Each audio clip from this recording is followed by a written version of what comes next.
I just assumed that because my child had an illness that there would be help available. There's not.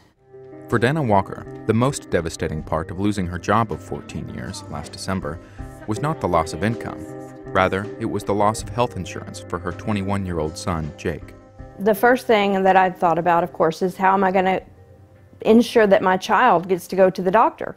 Because he does have cancer, he is in remission now, but he does still have to have every 3 months go to the doctor for checkups. If unemployment caught them off guard, Dana and her husband Russ were even less prepared for the odyssey that followed, an agonizing search to find affordable health care. Now, 6 months after being laid off, they still have no health insurance for themselves. It's a familiar situation for millions of newly uninsured Americans who find themselves one diagnosis away from medical and financial ruin. When you're used to walking in and handing somebody a $20 bill for a $200 office visit, yeah, it's different. You realize how vulnerable you really are. Jake was diagnosed with advanced testicular cancer in 2005. He had started to be in pain some the last few weeks before he shared with us. He was a big 18-year-old kid and president of his high school Future Farmers of America club. We are now holding the Uncle FFA banquet. The world was my doorstep. I just had everything going for me, and then something's wrong. It just wasn't cool. He came to me one night and told me that one of his testicles was bigger than the other. And I said, well, I think that's kind of normal. He goes, no, Mom, it's a lot bigger. So we did go to the doctor the very next day. And he did have a 10-pound tumor in his abdomen. It had metastasized to his abdomen. At the time, Jake was covered by his mother's employer, DHL Delivery Service, and the only concern was to get him the best possible care. Over the next 2 years, Jake underwent 2 stem cell transplants, 4 surgeries, and numerous chemotherapy treatments. But it wasn't enough. In 2007, doctors gave him a 20% chance of survival. My first thought was just devastation, you know. This can't be happening. And then I got mad. And I said, you know, if you can't help him, you find me somebody that can. And they sent us to MD Anderson. And we were met with a doctor named Lance Pagliaro. I estimated his risk of recurrence to be 100%. At MD Anderson Cancer Center in Houston, widely considered one of the top cancer hospitals in the country, Dr. Lance Pagliaro gave Jake an experimental regimen of chemotherapy drugs as a last-gasp chance of destroying the cancer. He really helped me out, and I'm pretty sure he saved my life. Now, 3 years after his diagnosis, and nearly $2 million of medical care later, Jake is living cancer-free as a junior at Oklahoma State University.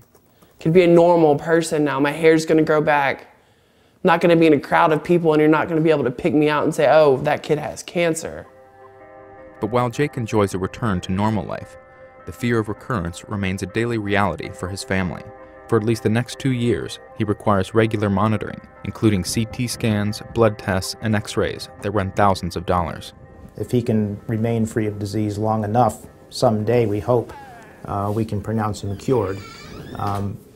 Now we are 1 year out, so obviously we're still within that 2 to 3 years period where he's at risk. The day-to-day worry that the cancer will come back is made worse by the uncertainty of whether Jake would again be able to get the care he needs.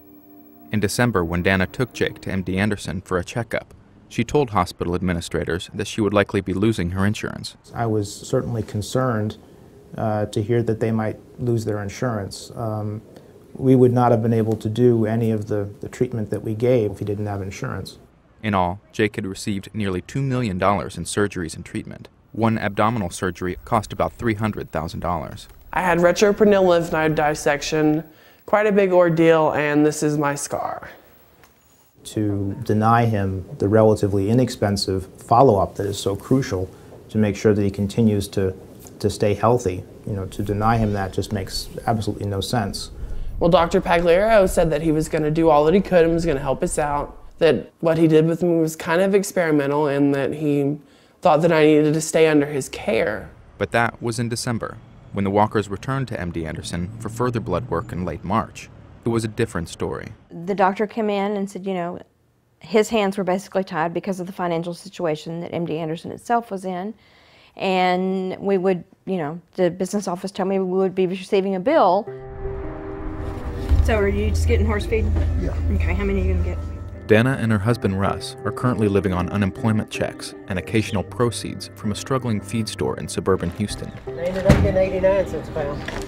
You feel like you've been abandoned. You feel like you've been kicked to the curb. You know, like, as long as you have insurance, we're willing to go over the moon to see you and make sure that everything is taken care of. And the minute you don't, you're just, they don't want you. To make matters worse, Dana learned that according to federal rules, Jake could be denied coverage for pre-existing conditions if he goes more than 63 days without insurance. Unable to continue paying for her previous employer's insurance, she scraped together all the family could afford for a short-term student health policy through Oklahoma State University. Jake had only a week left, and the cost was $335 a quarter. I mean, she came to the store and said she found this and said, I gotta have the money right now, so there was bills at the store I needed to pay that didn't get paid. But after he graduates, you know, say 10 years from now, God forbid the cancer comes back and he can't be covered because I didn't have the $350 to cover him today. But the OSU policy gives only temporary relief. It expires in mid-May and provides minimal protection if the cancer should come back.